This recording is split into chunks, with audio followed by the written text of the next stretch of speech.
How to take a screenshot on your Lenovo laptop. So I'm going to show you two ways of doing it. The first way is using your keyboard by pressing the print screen button, and this should take a screenshot of your current screen. You can also use FN button and print screen if the print screen button alone does not work.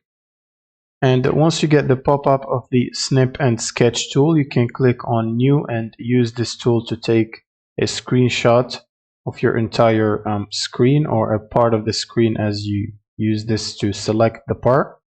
And once you release the mouse, it should take a screenshot of the selected part of your window, and it should be automatically saved to your screenshots folder. Otherwise, you can save it again by clicking on the save button and choose where to save it, and it should be saved like this as an image. And to access the automatically saved screenshots, you should go to your images or pictures folder and then go inside screenshots folder. And the second way to do this without using keyboard shortcuts is to open up your start menu and then search for snip tool or snipping tool or the snip and sketch tool.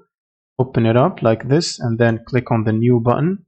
And then you can either select a part of your screen or select the entire screen right here to take a screenshot of the entire screen. And that's pretty much it for this video. Subscribe if you found this helpful, and see you in the next one.